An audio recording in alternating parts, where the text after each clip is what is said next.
Hi guys, and we are with the lovely Ross Marquand from The Walking Dead at Walker Stalker Con, and it is great to see you. You've obviously got loads of fans out, and you've got some great presents as well. Amazing. How are you finding it today? It's incredible. I always love coming to London because the fans are always so exuberant. They're very polite, and it's one of the best venues you can have for a convention. It's just this gorgeous arena. The Olympia is incredible, and we got a little nice little sunset coming in through there. Yeah. It's hard to beat that, Kind of sightseeing, but from afar. Yeah. It's nice to be indoors, but feel like you're outdoors. Yeah. Well, speaking of outdoors, Aaron, your character, spends a lot of time outside, and he's Excellent segue, by the way. Thank you. Yeah. I like that. Yeah.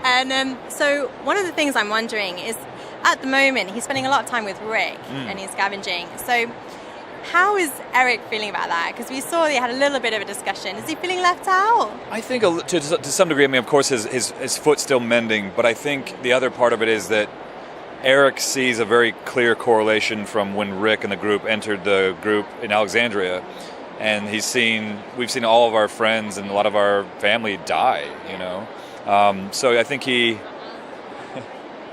this guy. Seth Gilliam. I'm sorry. I'm trying to realize you're filming. fine. I was just listening. You're always so fascinating to listen to. It's just the voice itself. Yeah. Yes, it's just the voice. Hey. All He's straight out of Alexandria. We're gonna keep Yeah. moving on. Oh, okay. Yeah. Good to see you. Good to see you too. But I think Little that segue. nice little segue, yeah. But I think that he just wants what's best for the group. Erik and Aaron both just want Alexandria to be strong to his shirt and everything. They just want it to be the strongest community possible. So they're just arguing about the way we do that. Well, to me as well, it seems like Aaron is possibly the most grounded, put together Alexandrian at the moment. Would you agree? I do, yeah. I think especially by default because everyone else has been killed off. But yeah, I think he's the most diplomatic, and I think he's the most clear choice for leadership. He was a leader before Rick obviously joined the group too, and now that Deanna's dead and all these other, Spencer, Olivia, all these other mainstays in the group have been killed off, I think he's the clear choice for, someone who could definitely take on more of a leadership role in Alexandria.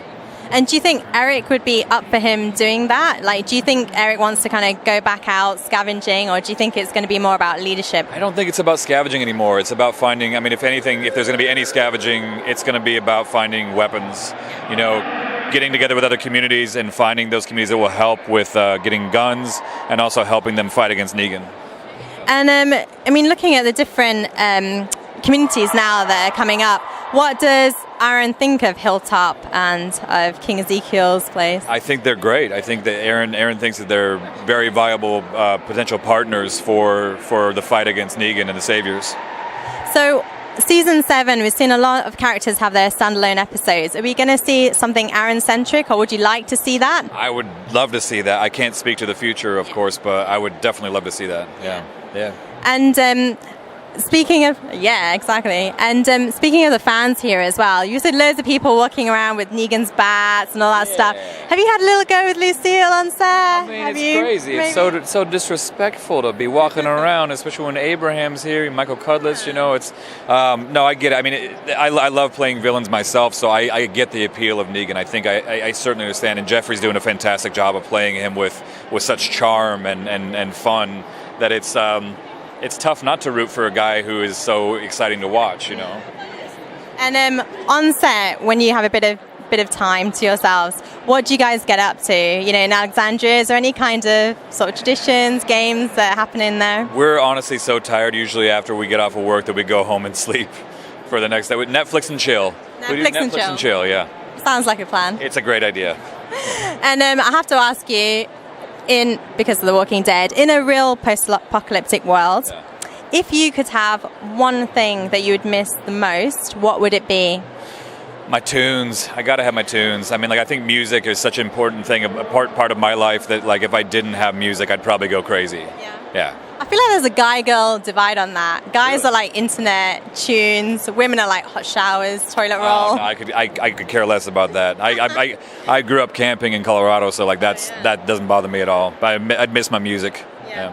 And because we are in England, I have to wonder, has anyone been asking you, because you're known for your impersonations, has anyone been asking you to do the British accent? I've tried a few times, and mostly I'll get a look like, oh, what are you doing there, mate? You can't really do that well at all.